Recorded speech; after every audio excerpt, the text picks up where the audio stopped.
Good. Good. I just said on the radio that, it hadn't been easy for him. And, some of that, he's taken, responsibility and ownership, and some of it's just baseball and the baseball gods. And even today, blue ball gets in, the only single ball that's, lost in the sun, and then Leatherwood finds it and, hits him in the glove, and that doesn't make the play. It's a tough play, but, one that we have to make, and a ball called on him. But, today he was able to get off the field. He just didn't give up any hits. He was able to get some strikeouts when he needed. He was able to even get a pickoff, against a team that runs, to get off the field one time. So just proud of him. Again, hadn't been easy, and he's worked really hard for that. I think it's 7 straight games now with at least 10 runs that y'all scored. I mean, we know how good this offense is, but does it even kind of surprise Joe with just how they can come on even late in the game? I don't know if surprised is the right word. Happy. We know we're capable of doing this, but you just don't know, and you don't know if you're going to do it that consistently at the beginning of the year. I don't know if the word is surprised, but happy might be better in the sense, especially as consistent as we've been. And today was beautiful, but let's face it, it hasn't been too beautiful. You guys aren't shaking your hand usually going 100 miles an hour, so it's been kind of brutal here for a couple of weeks. So and usually when it's like that, it's hard to put an offense together.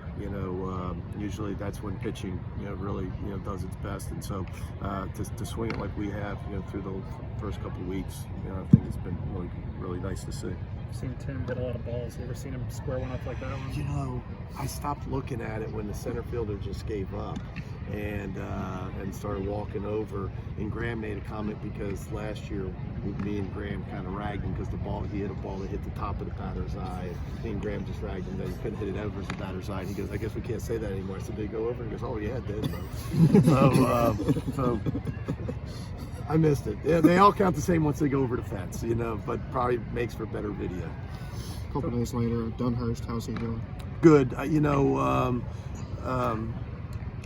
If tonight was a Friday night in the Southeastern Conference, my guess is he would have played. He'll play this weekend. I don't want to get ahead of myself, but he did a lot yesterday, and they just wanted to kind of rest him and just kind of now get back to the rehab. Part of that hamstring thing is the rehab to get the pain out of it, and then to get the strength back, and now just to make sure that he feels good. And so I feel certain that he'll play this weekend in some capacity. I don't want to get ahead of myself, but yeah.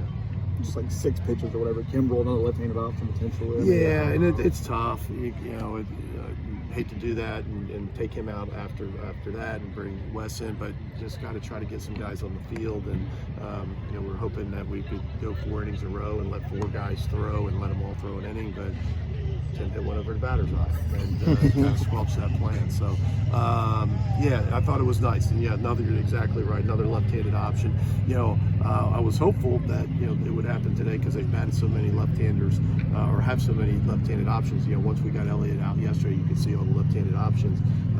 Thought maybe today with the right-hander throwing that there would be more of that, more left-handed in the lineup, where maybe we would have went to him a little bit earlier. But again, we haven't got Baker out there, but I think one batter, and so there's some other guys that didn't need to get out there and get a little more work. We talked about patience yesterday. I think Jacobs walked 12 times already just this year. Just the way he's responding to people pitching around him. Yeah. How are you kind of? Well, he's kind of like that, though. That's really kind of his approach. He doesn't. We said it yesterday. As a team, we hope that's what people say about us, that we don't chase and you got to pitch to us. But he's always been like that. I mean, sometimes to the point where we'd like him to swing a little more, but that's just who he is. And yes, one of the theories is that if he's going to have that approach, which works for him and makes him so good, you push him up to the top, and they're going to walk him, and just going to have another guy up when the big guys come to the plate. Are we just seeing more blowouts? Because I don't remember this many run rules. Have y'all agreed to it more lately than other past seasons or anything? I don't know if we've scored that many runs in the past. Yeah. He just said, I don't know how many games we scored 10 runs. I mean,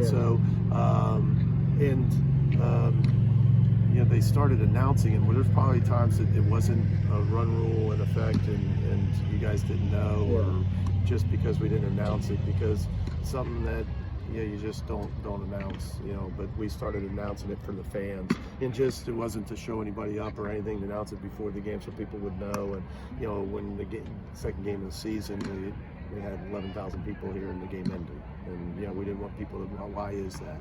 And people don't understand. And I guess, let me just say this, because I don't know if I understand, people, you ask 10 people, you get 10 different opinions.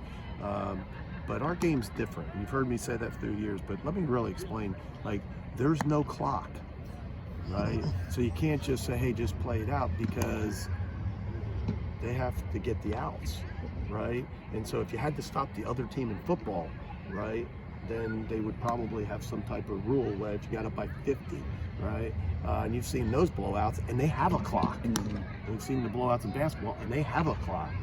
Just imagine if you had to be able to stop the other team, if you had to get so many stops to get off the basketball floor, to get off the football field. I mean, people, it'd be crazy, right?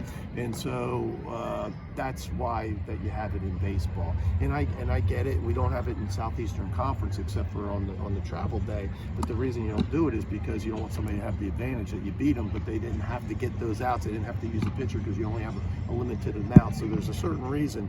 But if you're on a Saturday or Tuesday, is it really? I don't think it's a lot of fun. I don't think you see a lot. The problem is we've had a lot, and that's because our offense is so good. So kudos to them. But it's a good problem to have, is that we've been able to do that. Yes, do I wish we'd been able to get some more guys in? Yes, but a lot of times those at bats you don't get to see a lot. In those innings, they're putting their substitutes in. So it's not like, besides walking out there, which I know those kids would love to have that, and I would love to have it too, but the negative part of it sometimes outweighs it. Where are they going to be pitching a shortstop, or because they don't want to get embarrassed, right? This has nothing to do with Louisiana Monroe. This is just my opinion on it. I guess going out on a tangent now, but just so you know, is or does Charleston Southern end up pitching somebody twice because they don't have anybody else that can get off the field? And that was really not the plan. Like, that kid had 40 pitches and wasn't going to pitch on Sunday, but now you have to get the outs or the game won't go up, because once you say you're not playing it, then you got to get 27 outs, right? Or 24, if you're the visiting team. And so that's what people don't understand, and when you're in postseason play, you're in conference play, I get it.